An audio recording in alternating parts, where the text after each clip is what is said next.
Nous a rejoint Aurore Lalucq. Bonsoir. Bonsoir. Eurodéputée, vous êtes là pour notre grand entretien de 19h30. Vous êtes également coprésidente de Place Publique, le parti de Raphaël Glucksmann. Il sera question avec vous de la présidentielle, de cet embouteillage de candidatures et puis un combat important pour vous, nous défaire de notre dépendance à l'égard des États-Unis, notamment en matière bancaire. Vous allez nous expliquer tout cela. Mais tout d'abord, c'est l'heure de retrouver le vrai ou faux avec vous, Aubry Perraud. Bonsoir. Bonsoir.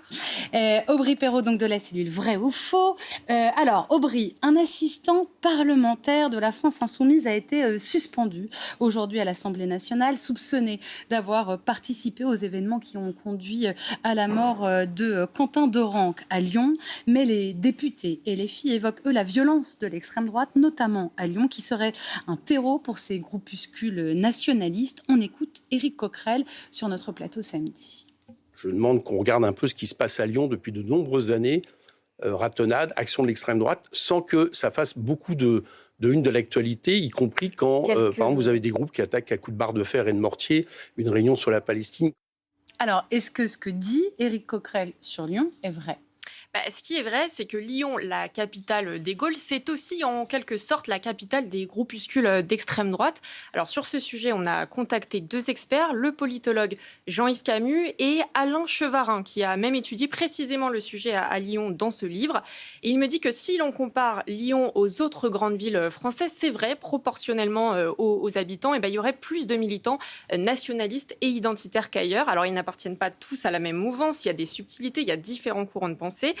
Et ils sont surveillés de très près par les autorités parce qu'ils sont connus pour leur méthode radicale. Le site d'information Rue 89 tient un décompte. Selon eux, il y aurait eu 102 attaques, agressions et actes haineux depuis le début des années 2010. En 2022, par exemple, 2 militants identitaires ont été condamnés à de la prison ferme. Ils avaient agressé un homme avec un couteau pour des motifs racistes. L'événement dont parle Éric Coquerel, c'était en 2023, lors d'une conférence où un médecin qui revenait de Gaza et qui parlait de son expérience, pendant cette conférence, des membres de l'ultra-droite ont donc tenté de forcer les portes avec des barres de fer et des mortiers, et l'attaque avait fait plusieurs blessés.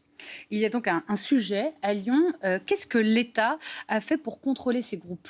L'État dissout régulièrement les associations qui structurent ces mouvements. En 2021, il a dissous Génération Identitaire, en 2024, les Remparts et en 2025, Lyon Populaire. Alors l'idée derrière, c'est aussi de fermer les lieux où se retrouvent ces militants, ces lieux de sociabilisation. Il y a notamment le bar La Traboule ou la salle de boxe La Gaugée. Mais derrière, ça veut aussi dire qu'on perd leurs traces. Pendant ce temps-là, il faut le préciser, il y a aussi des mouvements d'ultra-gauche qui se sont développés dans la ville. Mais oui, d'ailleurs, c'est à Lyon qu'a été créée la Jeune Garde, ce groupe antifasciste qui est accusé par certains d'être impliqué dans la mort de Quentin. Alors ce groupe, il a été dissous depuis et ses anciens membres nient toute implication. Mais sur un site dont nous a parlé justement un de nos spécialistes, on voit qu'à sa création, la Jeune Garde écrivait « Regardez, nous souhaitons regagner la rue. Cet espace a trop souvent été laissé aux différents groupuscules fascistes installés depuis plusieurs années à Lyon. » Donc on voit bien déjà s'installer le face-à-face.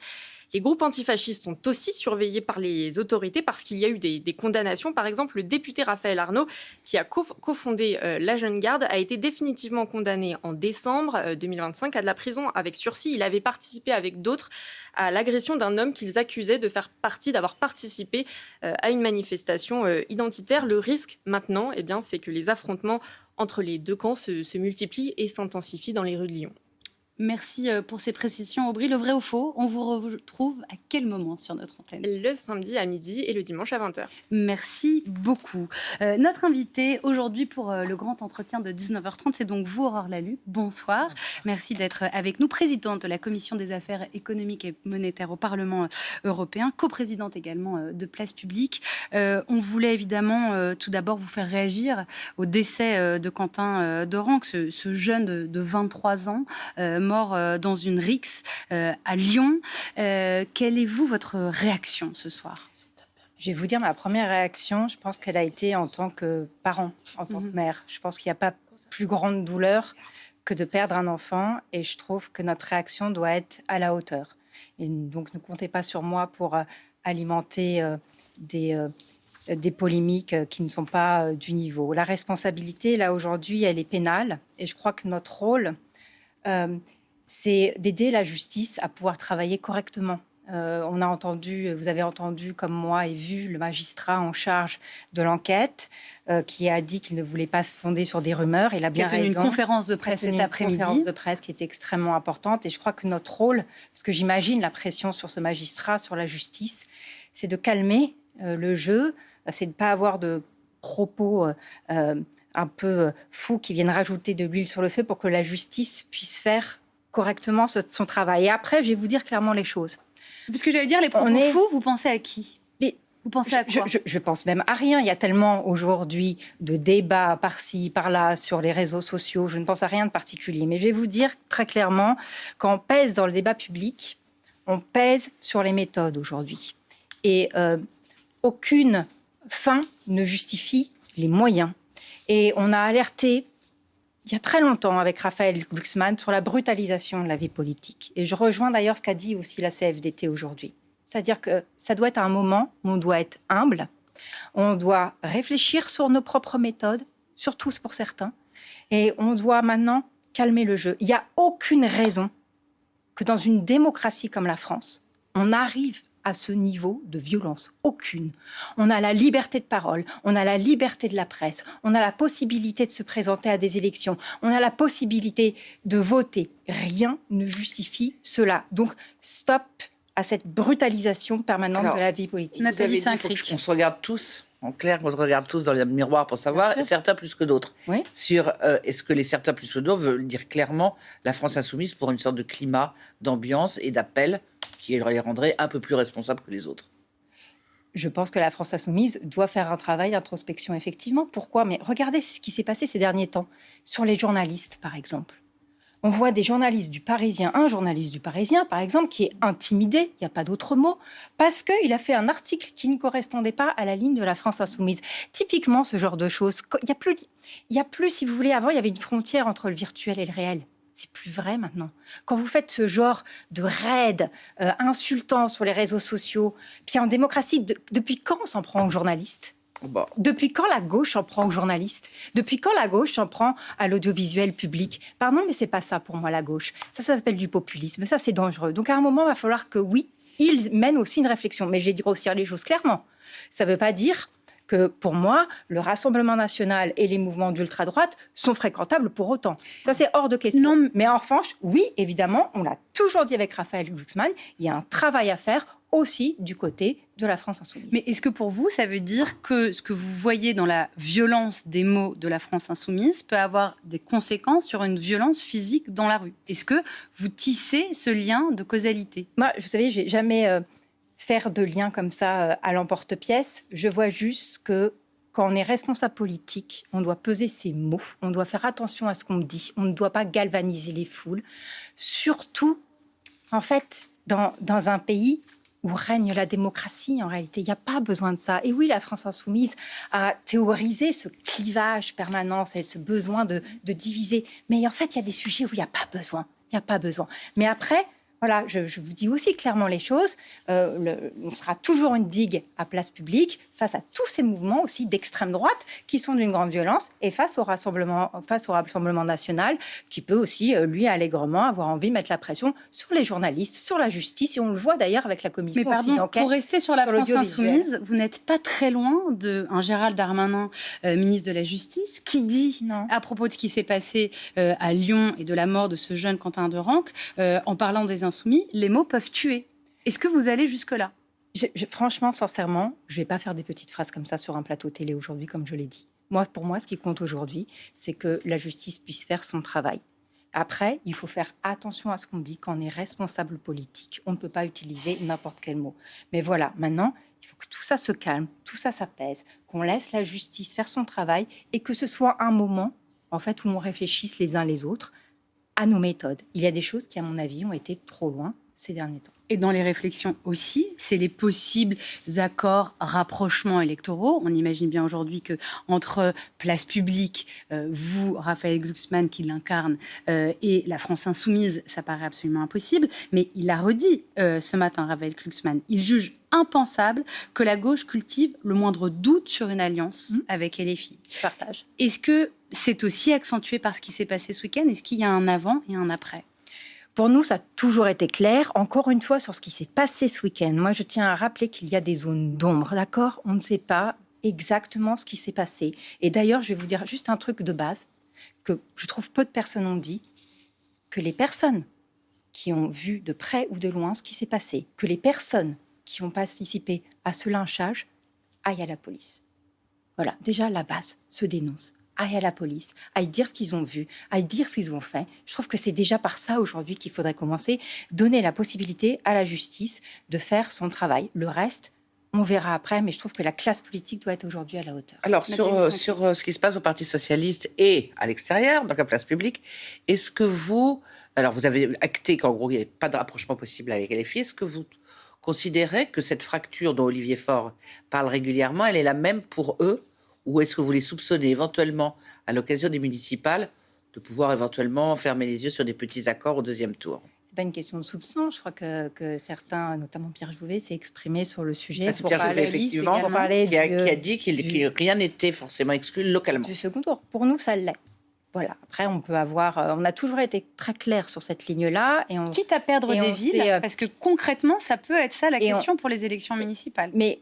Je veux dire, soit il y a le Front républicain, et on participera toujours au Front républicain face au Rassemblement national. On l'a toujours dit, on a toujours été clair là-dessus. Par contre, s'il n'y a pas de danger côté Front, côté Rassemblement national, je suis désolée, il n'y a pas forcément pour nous de nécessité à ce moment-là de faire effectivement un Front républicain. Mais après, je veux dire, nous, on a toujours été clair sur ce sujet-là. On a vu que la gauche avait avancé, qu'elle était venue... le Parti socialiste était venu sur cette ligne.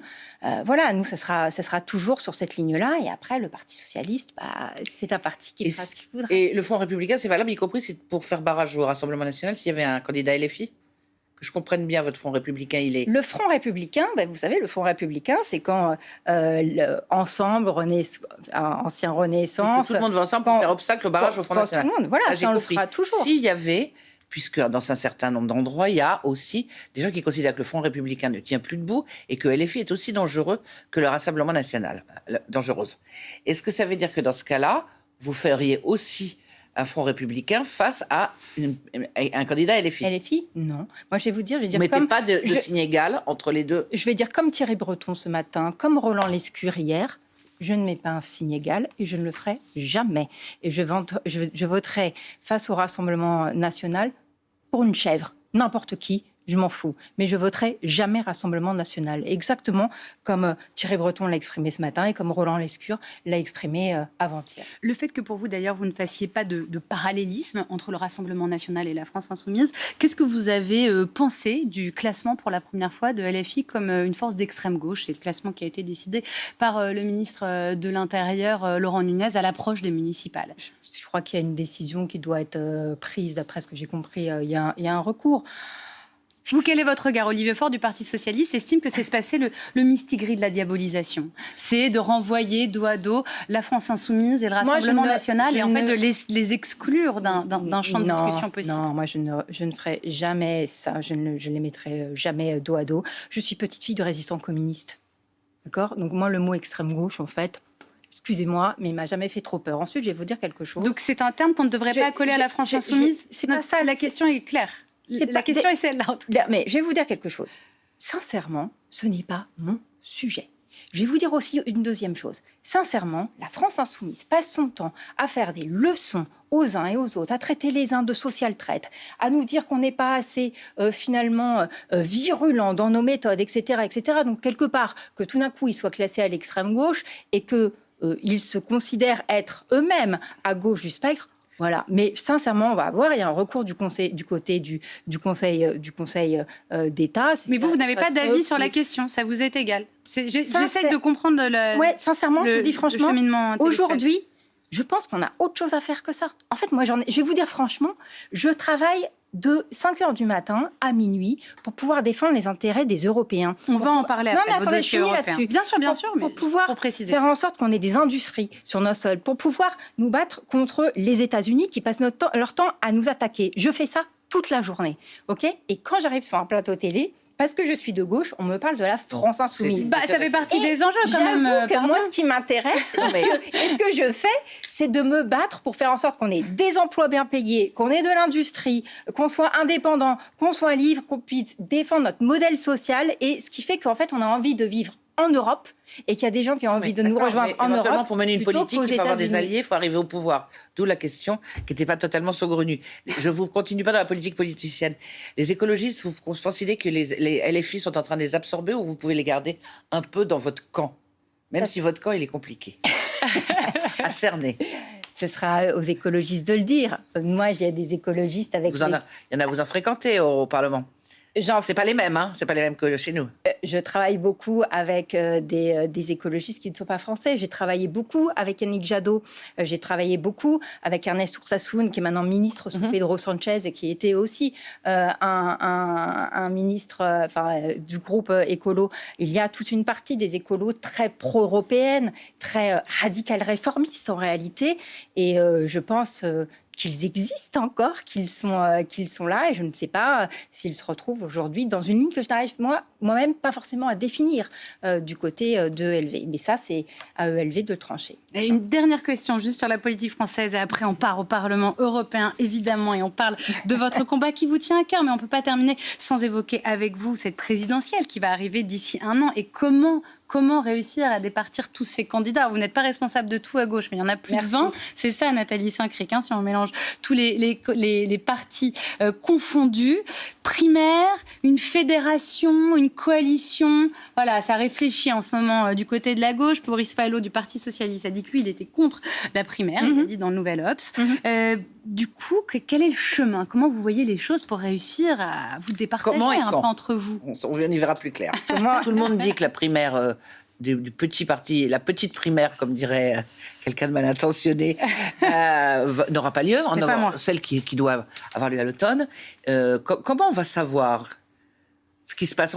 Quand est-ce qu'on saura parce que ça va venir vite après les municipales. Ça va venir vite après les municipales. Moi, j'ai pas une passion pour les primaires, j'ai toujours dit. J'estime que les primaires, si c'est pour trancher une ligne programmatique, c'est pas fait pour ça, parce qu'en fait, la politique est affaire de conviction. Donc, soit on est d'accord avec une ligne, soit on n'est pas d'accord, mais dans ce cas-là, il n'y a pas besoin de primaire. Soit, finalement, tout le monde est à peu près d'accord. Et dans ce cas-là, il y a besoin de surjouer les différences et ça abîme, ça désunit plus que d'unir. La gauche n'est pas dans ce deuxième cas. Je n'ai aucune passion pour les primaires. Moi, ce que je veux, c'est que la gauche gagne déjà et qu'elle puisse se mettre rapidement au travail et en campagne.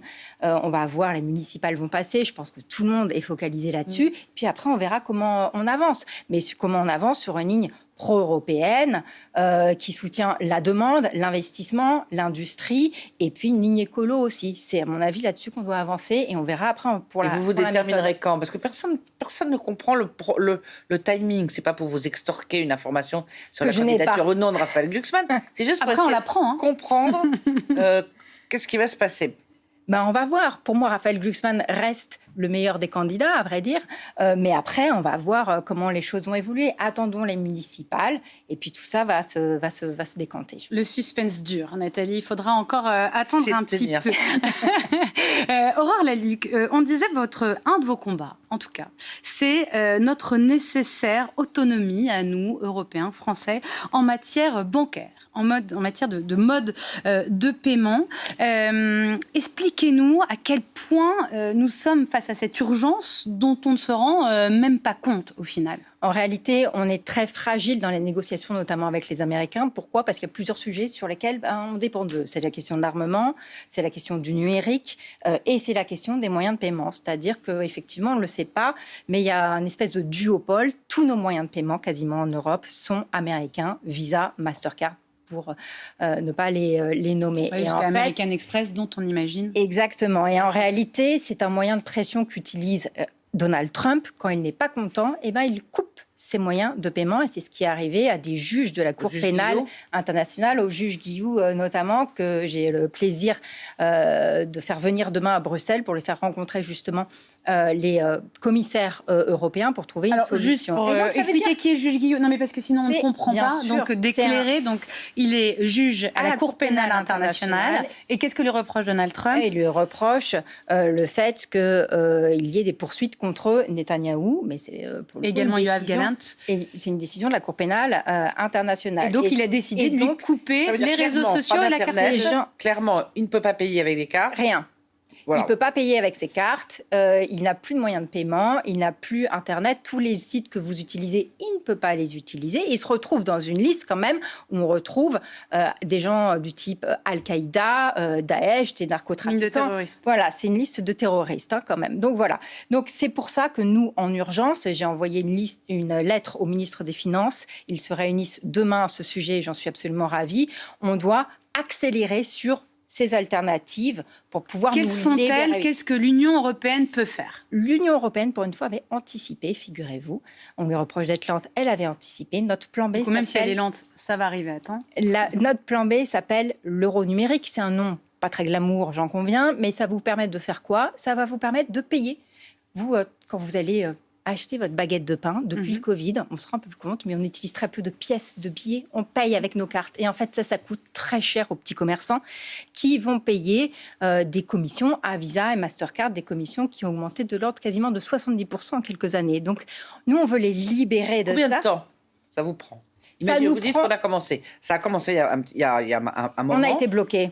Oui, et maintenant, on peut espérer à quelle...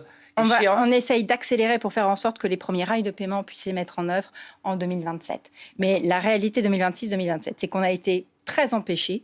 Par qui? On a été empêchés, je vais le dire clairement les choses, il y a toute une partie des banques qui ne voulaient pas de cela, parce qu'elles ont des contrats, je pense, assez intéressants avec Visa Mastercard. Et puis, il y a une partie de l'échiquier politique qui, jusqu'à présent, n'en voulait pas. Ce projet a été bloqué pendant l'extrême droite, on ne va pas les nommer, et une partie de la... Parce qu'ils avaient peur de la réaction des Américains? Parce que, en fait, la première décision de Donald Trump, quand il est arrivé au pouvoir, a été d'interdire l'équivalent de ce projet américain et de préférer les cryptos. C'est une guerre, la monnaie est une guerre éminemment idéologique. Une guerre politique qu'on sous-estime. C'est une guerre politique qu'on sous-estime. Et c'est pour ça que je dis toute attaque contre l'euro digital est une attaque contre l'euro, est une attaque contre l'Europe, est une attaque contre les Européens. Il faut pouvoir aujourd'hui libérer les Européens de cette domination américaine et du fait que, résultat, pour pouvoir négocier et défendre au mieux les viticulteurs, les agriculteurs, les entreprises européennes, à chaque fois, on est quelque part pris au piège d'un chantage avec les Américains. Alors, ce réveil européen, ce sentiment de la nécessité d'être plus indépendant par rapport aux Américains, ça tient donc à ce que vous venez de dire, Donald Trump et son revirement par rapport à l'Europe. Pour faire court, on ne peut plus trop compter sur eux. Marco Rubio a fait un discours il y a peu de temps à la conférence de Munich. Est-ce que vous avez eu le sentiment que c'était une version plus modérée de l'administration Trump? Il a tout de même dit, nous voulons que l'Europe soit forte, nous croyons que l'Europe peut survivre. C'est un ogre avec un masque de petit chaton, Rubio, d'accord? Ce qu'il a dit sur le fond, sur la forme, c'est extrêmement plaisant. Sur le fond, c'était aussi violent que ce qu'a dit J.D. Vance il y a un an. Il a remis en cause la coopération internationale en disant que ça ne sert à rien. Il a remis en cause tout ce qui est transition écologique et la réalité scientifique du dérèglement climatique. Il a remis en cause absolument tout ça. Et donc, moi, je vais vous dire, quand j'ai vu tout le monde se lever, je me suis dit... Excusez-moi de l'expression, on n'est pas sorti des ronces. C'est-à-dire qu'il va falloir encore quand même continuer à travailler pour cette fascination permanente pour l'ogre. C'est pas possible. En fait, à chaque fois, l'Europe se réveille quand c'est douloureux, mais dès qu'il y a quelque chose un tout petit peu apaisé, on se réendort. Et c'est pour ça qu'il faut faire du rapport de force politique permanent. Est-ce que vous trouvez que l'Europe se réveille suffisamment par rapport à tous les signaux qu'il y a, que ce soit le discours de J.D. Vance, que ce soit l'attitude de Trump, que ce soit l'attitude de Poutine? Est-ce que vous avez l'impression qu'il se passe quelque chose depuis 1 an ou 2 ans ou 3 ans? Sincèrement, l'année dernière, il ne s'est pas passé assez de choses. C'est-à-dire qu'il y a eu ce discours très clair de J.D. Vance, où on aurait dû acheter des armes européennes et être en économie de guerre. On ne l'a pas fait. On s'est tout de suite rendormi. Et là, maintenant, ce mois de janvier, j'ai l'impression qu'il y a un peu plus de prise de conscience. Néanmoins, il faut aller très vite. C'est-à-dire qu'il faut faire, par exemple, mais il faut privilégier toutes nos entreprises européennes en matière de numérique. Il faut arrêter d'avoir ce discours déficitiste où on pense qu'on ne peut pas faire face aux GAFAM américaines, qu'on ne peut pas faire face à un sous-groupe européen avec des partis qui sont... Est-ce que ça veut dire ça? Est-ce que le moyen pour s'en sortir, c'est de faire une Europe comme à il y a eu double vitesse. l'alliance avec les Anglais en et avec clair, les une Europe à Allemands, double vitesse. c'est-à-dire un noyau dur qui est à l'offensive? S'il faut faire ça, bien sûr. Mais le principal, là, c'est vraiment de favoriser nos entreprises sur la question de l'euro digital, sur la question du numérique. J'insiste, on a des gens formidables. Je pense à OVH, j'en pense à plein d'autres.